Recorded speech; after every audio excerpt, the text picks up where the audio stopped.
La decisión de Randolph Carter. Cuento. Texto completo. H.P. Lovecraft. Les repito que no sé qué ha sido de Arley Warren, aunque pienso, y casi espero, que ya disfruta de la paz del olvido, si es que semejante bendición existe en alguna parte. Es cierto que durante 5 años fui su más íntimo amigo, y que he compartido parcialmente sus terribles investigaciones sobre lo desconocido. No negaré, aunque mis recuerdos son inciertos y confusos, que este testigo de ustedes pueda habernos visto juntos, como dice, a las 11:30 de aquella terrible noche, por la carretera de Gainesville, camino del pantano del Gran Ciprés. Incluso puedo afirmar que llevábamos linternas y palas, y un curioso rollo de cable unido a ciertos instrumentos, pues todas estas cosas han desempeñado un papel en esa única y espantosa escena que permanece grabada en mi trastornada memoria.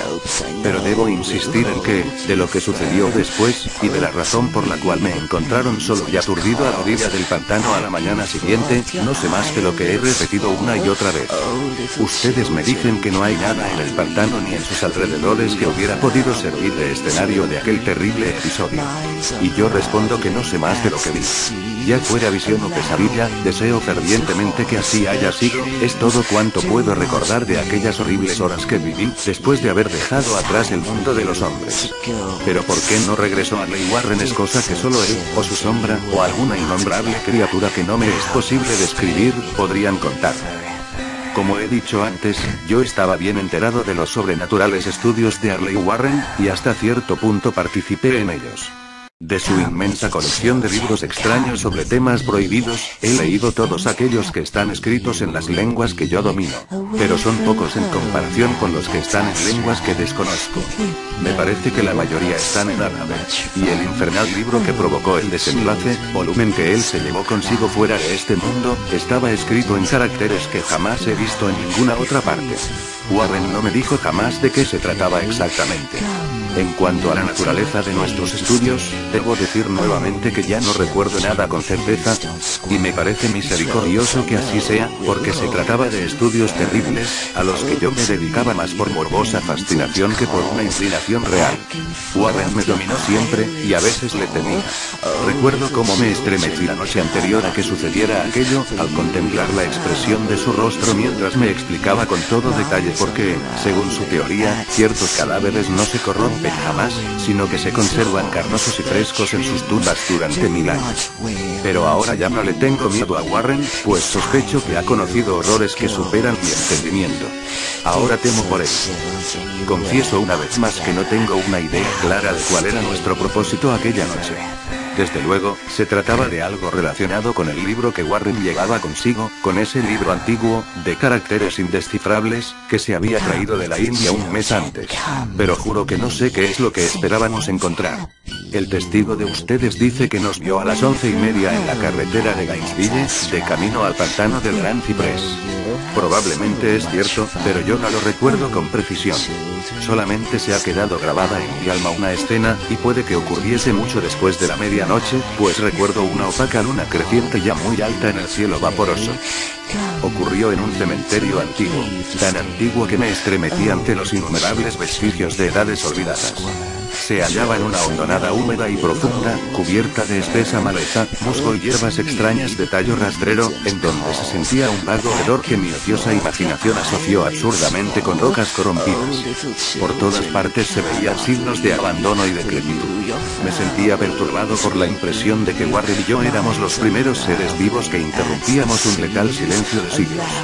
Por encima de la orilla del valle, una luna creciente asomó entre fétidos vapores que parecían emanar de ignoradas catacumbas. Y bajo sus rayos trémulos y tenues puede distinguir un repulsivo panorama de antiguas lápidas, urnas, cenotafios y fachadas de mausoleos, todo convertido en escombros musgosos y ennegrecido por la humedad, y parcialmente oculto en la densa exuberancia de una vegetación malsana. La primera impresión vívida que tuve de mi propia presencia en esta terrible necrópolis fue el momento en que me detuve con Warren ante un sepulcro semidestruido y dejamos caer unos bultos que al parecer habíamos llevado. Entonces me di cuenta de que tenía conmigo una linterna eléctrica y 2 palas, mientras que mi compañero llevaba otra linterna y un teléfono portátil. No pronunciamos una sola palabra, ya que parecíamos conocer el lugar y nuestra misión a bien. Y, sin demora, tomamos nuestras palas y comenzamos a quitar el pasto, las hierbas, matojos y tierra de aquella morgue plana y arcaica. Después de descubrir enteramente su superficie, que consistía en 3 inmensas losas de granito, retrocedimos unos pasos para examinar la sepulcral escena. Warren pareció hacer ciertos cálculos mentales. Luego regresó al sepulcro, y empleando su pala como palanca, trató de levantar la losa inmediata a unas ruinas de piedra que probablemente fueron un monumento. No lo consiguió, y me hizo una seña para que lo ayudara. Finalmente, nuestra fuerza combinada aflojó la piedra y la levantamos hacia un lado. La losa levantada reveló una negra abertura, de la cual brotó un tufo de gases miasmáticos tan nauseabundo que retrocedimos horrorizados. Sin embargo, poco después nos acercamos de nuevo al pozo, y encontramos que las exhalaciones eran menos insoportables. Nuestras linternas revelaron el arranque de una escalera de piedra, sobre la cual goteaba una sustancia inmunda nacida de las entrañas de la tierra, y cuyos húmedos muros estaban incrustados de salitre. Y ahora me vienen por primera vez a la memoria las palabras que Warren me dirigió con su melodiosa voz de tenor. Una voz singularmente tranquila para el pavoroso escenario que nos rodeaba. Siento tener que pedirte que aguardes en el exterior, dijo, pero sería un crimen permitir que baje a este lugar una persona de tan frágiles nervios como tú.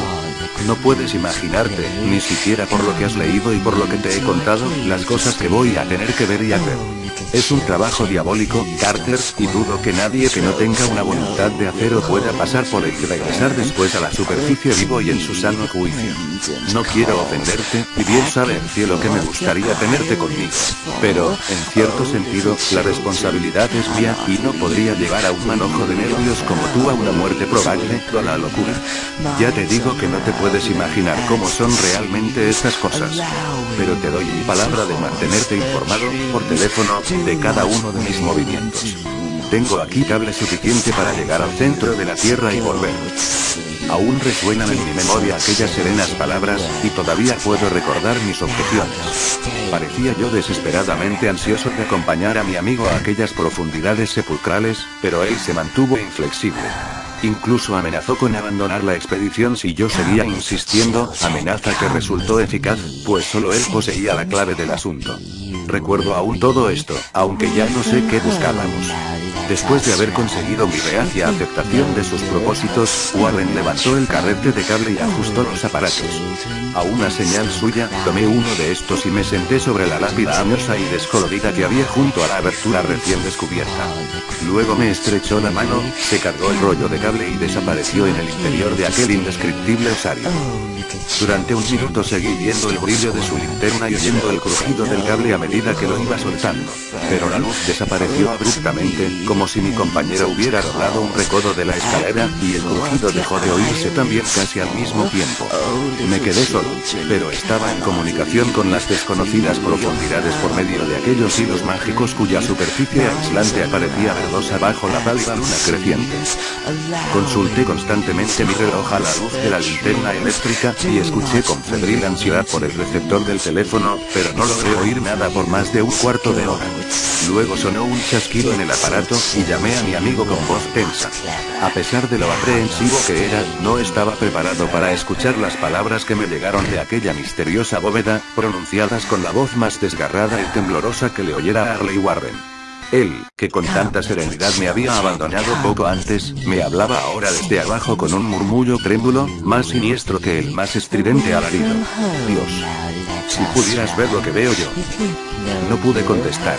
Enmudecido, solo me quedaba esperar. Luego volví a oír sus frenéticas palabras. Carter, es terrible. Monstruoso. Increíble. Esta vez no me falló la voz, y derramé por el transmisor un aluvión de excitadas preguntas. Aterrado, seguí repitiendo. Warren. ¿Qué es? ¿Qué es? De nuevo me llegó la voz de mi amigo, ronca por el miedo, teñida ahora de desesperación.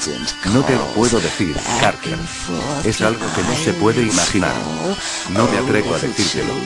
Ningún hombre podría conocerlo y seguir vivo. Dios mío. Jamás imaginé algo así. Otra vez se hizo el silencio, interrumpido por mi torrente de temblorosas preguntas. Después se oyó la voz de Warren, en un tono de salvaje terror. Carter, por el amor de Dios, vuelve a colocar la losa y márchate de aquí, si puedes. Rápido. Déjalo todo y vete. Es tu única oportunidad. Hazlo y no me preguntes más. Lo oí, pero solo fui capaz de repetir mis frenéticas preguntas. Estaba rodeado de tumbas, de oscuridad y de sombras. Y abajo se ocultaba una amenaza superior a los límites de la imaginación humana. Pero mi amigo se hallaba en mayor peligro que yo, y en medio de mi terror, sentí un vago rencor de que pudiera considerarme capaz de abandonarlo en tales circunstancias. Más chasquidos y, después de una pausa, se oyó un grito lastimero de Warren. «Esfúmate. Por el amor de Dios, pon la losa y esfúmate, Carter». Aquella jerga infantil que acababa de emplear mi horrorizado compañero me devolvió mis facultades. Tomé una determinación y le grité: «Warren, ánimo. Voy para abajo». Pero, a este ofrecimiento, el tono de mi interlocutor cambió a un grito de total desesperación. «No. No puedes entenderlo.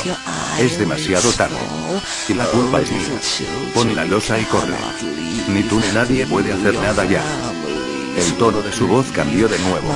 Había adquirido un matiz más suave, como de una desesperanzada resignación. Sin embargo, permanecía en él una tensa ansiedad por mí, rápido. Antes de que sea demasiado tarde. Traté de no hacerle caso.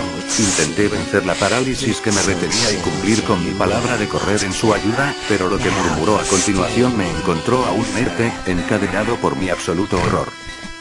«Carter. Apúrate. Es inútil. Debes irte. Mejor uno solo que los dos. La losa». Una pausa, otro chasquido y luego la débil voz de Warren. «Ya casi ha terminado todo. No me hagas esto más difícil todavía. Cubre esa escalera maldita y salva tu vida. Estás perdiendo tiempo.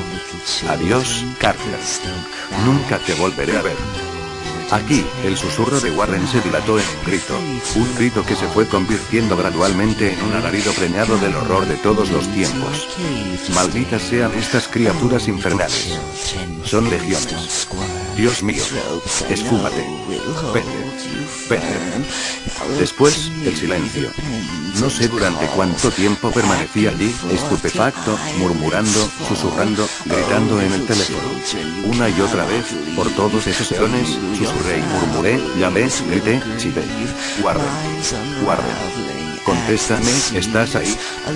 Y entonces llegó hasta mí el mayor de todos los horrores, lo increíble, lo impensable y casi inmencionable. He dicho que me habían parecido eones el tiempo transcurrido desde que oyera por última vez la desgarrada advertencia de Warren, y que solo mis propios gritos rompían ahora el terrible silencio. Pero al cabo de un rato, sonó otro chasquido en el receptor, y agucé mis oídos para escuchar. Llamé de nuevo. «Warren. ¿Estás ahí?». Y en respuesta, oí lo que ha provocado estas tinieblas en mi mente. No intentaré, caballeros, dar razón de aquella cosa, aquella voz, ni me aventuraré a describirla con detalle, pues las primeras palabras me dejaron sin conocimiento y provocaron una laguna en mi memoria que duró hasta el momento en que desperté en el hospital.